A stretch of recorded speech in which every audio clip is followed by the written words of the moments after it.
Ladies and gentlemen, welcome to Talking of Chelsea.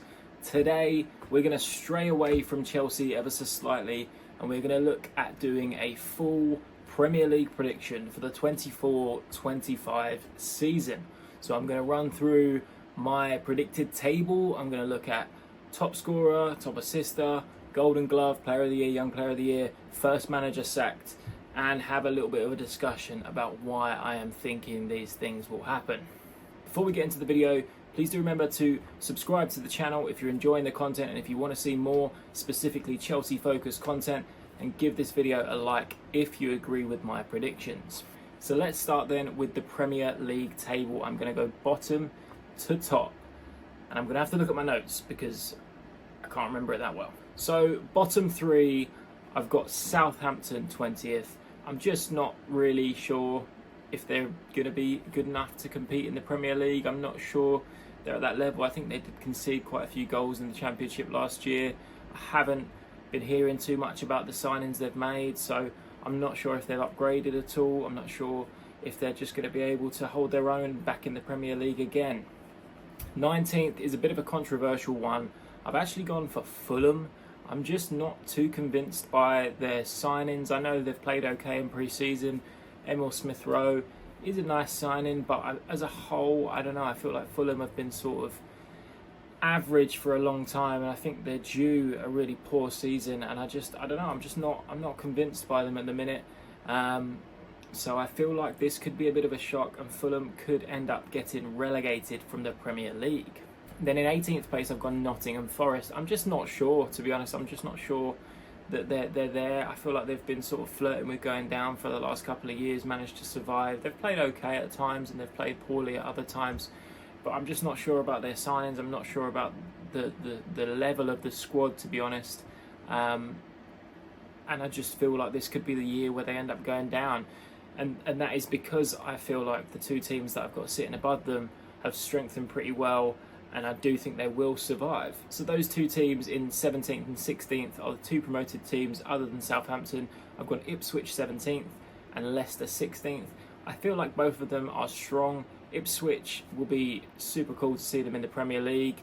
I feel like they've made some good signings. Liam Delap, obviously Amari Hutchinson on a permanent deal. Those are both pretty impactful signings potentially. And I think that they're going to be an exciting team to watch, similar to what Luton were like last year in the Premier League, where they produced lots of great games, but Luton didn't really get the results. I feel like Ipswich could be the sort of team that just manages to grind out a couple of 1-0s or 2-1s, where Luton couldn't do that. And in terms of Leicester, I think they have a really strong team. They were far too strong for the Championship. I think that has been a Premier League level team. It never dropped away from being that when they got relegated. So I feel like they should survive fairly comfortably. Although I'm putting them 16th, I do think they will sort of avoid the drop by enough points not to be too concerned going into the last weeks of the season. Mid-table is always difficult because it's always pretty tight. The same sort of teams are always there. So 15th, 14th, 13th, I've gone for Brentford, Bournemouth and Wolves. I feel like any of those three could be in any position there. I put Bournemouth that low down. I thought they'd made some really good signings and they'd strengthened well until Dom Solanke left. So now there's sort of a hole where they had that 19-goal striker last year. I think if they'd have kept Dom Solanke, they would have been higher up for me, but I just am not sure how they're going to replace that man's goals. Then 12th, 11th, 10th, I've gone for Brighton, Everton and Crystal Palace. I feel like Brighton are not going to be as strong this year. I know they've made some nice signings. They have a new manager. I'm just not sure how they're going to play under this new coach. I don't know too much about him. I'm not going to sit here and pretend that I'm an expert. I'm not sure what his style of play is, but I feel like they weren't even that good really in the end sort of the De Zerbi era. So I feel like now they're going to need a season to sort of reset, to find their ground under this new coach, and I do feel like they could finish a little bit lower down. In terms of Everton, obviously this is all massively dependent on if they get another points deduction. If they do, then they can slip down the table 100%, but if they don't, then I feel like they could have an okay season. They've been pretty poor for the last couple of years, but I feel like they are going to at some point get back to where they were, sort of in and around the mid-table area. And then Crystal Palace, again, going to sort of pick up where they left off, I think. under Glasner. They had a great end to the season. They have made some signings, Ismail Sarr. They've lost Elise, obviously, which is unfortunate for them. But I do feel like they still have good strength, and I think that the core of that Crystal Palace team is very strong, and they will get a lot of good results this year.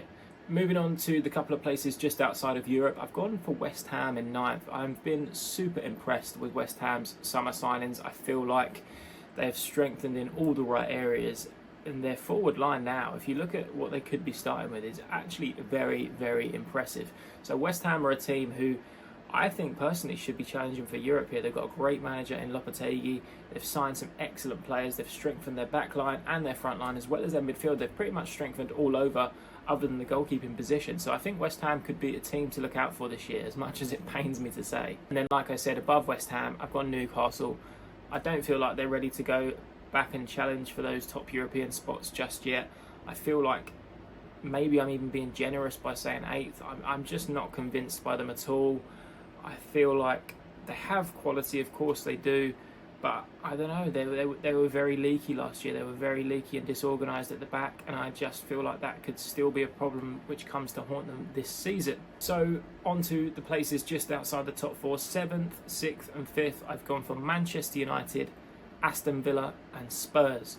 I think Manchester United are going to have another season of kind of mediocrity in terms of what you'd expect from Manchester United. Perhaps they win another trophy like they did with the FA Cup last year. They're in the Europa League, so there's a chance for them to win that.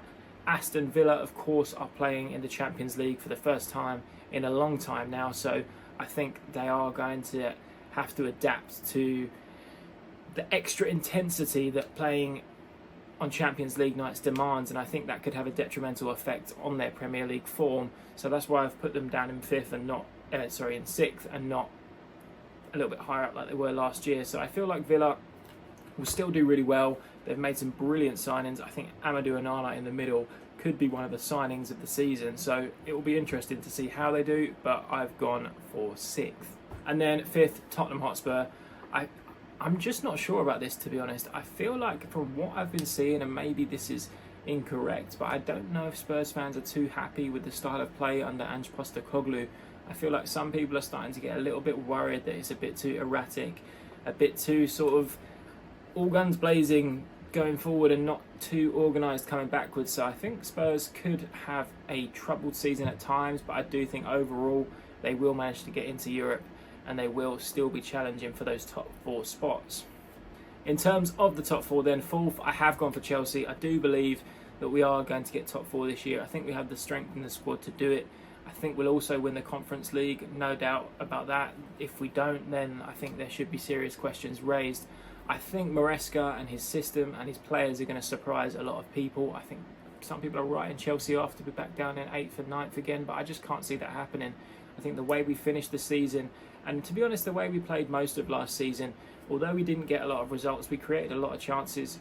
And I think if we can just start finishing them off, and if we can improve a little bit defensively, which from pre-season it's not looking too good, then we have no problem getting that 4th position. Top 3 then, it was tough. I've gone Liverpool 3rd. I think under the new manager, they're going to need a little bit more time to get back to that level that they were at previously. But I do think they look strong in pre-season. I think they've got the players, they've got the strength, and that system of Arne Slot is a good one. So I feel like for them, 3rd place is a realistic prediction. I think it's what they'll be going for. I don't think they're going to expect to be challenging for the league. I think that is Arsenal and Manchester City's to fight over again. I've gone for the same as last year. I've gone Arsenal 2nd, Manchester City 1st. I just can't write off Manchester City. I feel like they are just a winning machine. Arsenal are going to be excellent. Their defence is super solid. And I feel like they will come close, but again, Manchester City will just have those last legs in their last couple of months of the league where they always seem to find that form. I think they're going to do that again, and I think they're going to win the Premier League for the 6th or 7th time in a row, which is just mental. So now looking at some individual sides of the predictions. Top scorer, I've gone Haaland again. I think it's a pretty standard prediction. I don't really think anyone is expecting anybody else to get the top scorer. I think Erling Haaland is the man for that. Top assists, I've gone for Cole Palmer. I feel like he probably would have finished as top assister last year if we had people that could finish their dinner up front and if we didn't miss so many big chances. But now with Christopher Nkunku coming in, with the potential of signing Victor Osimhen as well as Pedro Neto, I think Palmer will be able to create a lot of chances, especially if he's playing in a more central role as opposed to being just off the right like he was last year. So yeah, for me, Cole Palmer to get the most assists. Golden Glove, again, I've gone David Raya. I feel like that Arsenal defence is too strong to look past in terms of keeping clean sheets. They are very, very solid, and providing they don't get any injuries to any of the major players in that defence, I think it's pretty safe to say that they will be keeping a lot of clean sheets next year. Player of the season and young player of the season, then I've gone for Rodri, player of the season. If City are going to win the league, he is most likely going to be the key player in that title charge. I feel like his stocks are sort of at an all-time high right now, especially after the Euros, getting player of the tournament. I don't think anyone can touch Rodri in that midfield position, so I feel like if City win the league, he will be getting that Player of the Year award. Young Player of the Year, as I expect it to be this year, I've gone for Cole Palmer again. I think if he can get those assists, if he can keep up with the numbers of scoring goals, I don't think he's going to score as many goals because I think it's such a high bar to set. But if he can get himself into double figures for goals and assists, I feel like he should be once again the Young Player of the Year. And the final part of the prediction then is going to be who I think the first manager to be sacked is. And fitting with my league standings, I've gone for Marco Silva from Fulham because I just think they're going to have a rough time, and I think that by November, early December, he could be shown the door and they could try and find a new manager who's going to revitalise the season, although I think it will be to no avail. So those are my Premier League predictions for the 24-25 season. A couple of controversial picks in there, some pretty standard ones. Let me know in the comments what you think. What are your predictions? Have you got any shocking predictions that you think people might disagree with? Put them down in the comments and we can have a discussion. And like I said, please remember to like the video and subscribe to the channel if you want to see more. Take care.